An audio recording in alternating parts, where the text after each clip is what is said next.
대상포진의 초기 증상에 대해서 설명해 드리고 그 다음에 전염성에 대해서 설명드리도록 하겠습니다. 안녕하세요. 우리 연세신통TV를 시청해 주시고 사랑해 주시는 여러분 감사합니다. 오늘은 대상포진에 대해서 말씀드리려고 합니다. 우리가 이제 대상포진은 대상포진을 신경통으로 가서 고생하시는 분들이 되게 많아요. 그래서 이제 예전에는 대상포진이 어떤 피부과만 가는 경우가 많았지만 요새는 많은 분들이 이제 대상포진을 신경통으로 진행이 안 되려면 통증의학과에서 신경치료를 하는 부분이 많이 알려졌는데 궁금해하는 거를 저한테 많이 물어보는 거를 두 가지를 이제 뽑자 보면 이게 대상포진인가요? 그래서 이제 초기에 어떤 나타나는 증상, 또 하나는 뭐냐면 대상포진이 전염이 되나요? 이런 걸 많이 물어봐요. 그래서 대상포진의 초기 증상에 대해서 설명해 드리고 그 다음에 전염성에 대해서 설명드리도록 하겠습니다. 먼저 우리가 이제 대상포진의 초기 증상은 파악을 하려면 몇 가지 측면에서 봐야 됩니다. 첫 번째, 시간적인 측면.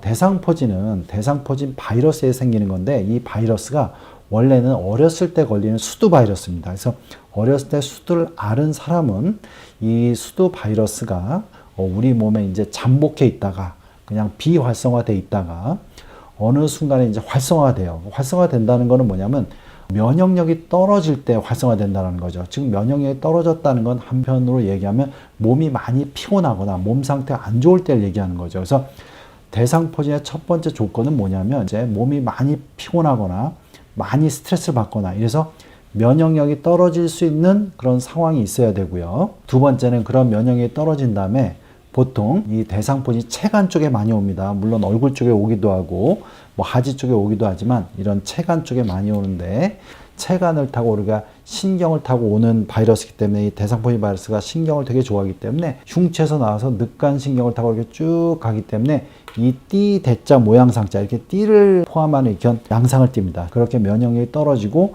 그 부위에 이제 통증이 오게 되는 거죠. 그래서 초기에는 이런 통증 오기 전에 약간 몸살기나 이런 으실으실한 경우가 좀 생깁니다. 그 다음에 이런 띠를 타고 이런 체관을 타고 통증이 오게 되는 거죠. 그리고 통증이 나타나고 한 3일에서 5일 후에 발진이 나타나요.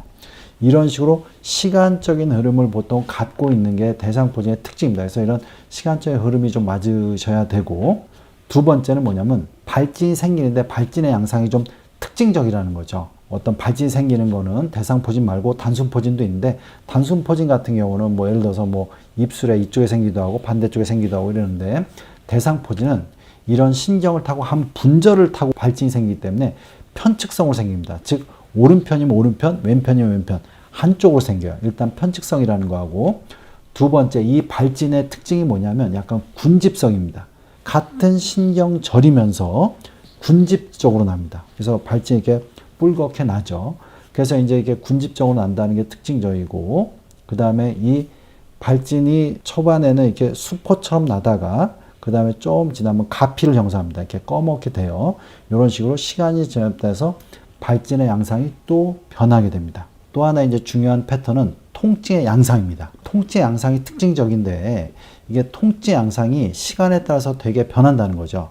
예를 들어 처음에는 막 욱신욱신 하거나 뭐 찌르듯한 느낌이 들거나 뭐 칼로 베는 듯한 느낌이 들거나 이런 식으로 통증 양상이 약간 시간에 따라 좀 변하고 어떤 데는 이제 약을 쓰면서 치료를 하면 또 가렵기도 하고 또 스치면 따갑기도 하고 이런 식으로 통증 양상이 좀 변한다는 특징이 있습니다. 그래서 지금 같이 어떤 시간적으로 면역력이 떨어지는 상황, 그 다음에 통증을 수반하고 발진이 생기는 과정, 그 다음에 발진이 또 이제 특징적으로 군집성으로 생기고 피부에 신경 분절을 타고 띠 모양으로 생긴다든가 이런 특징적인 패턴과 지금 얘기했듯이 통증 양상이 시간에 따라서 변한다는 패턴이 있으면 바로 이게 대상포진의 특징입니다. 그래서 이런 식으로 진행이 되고요.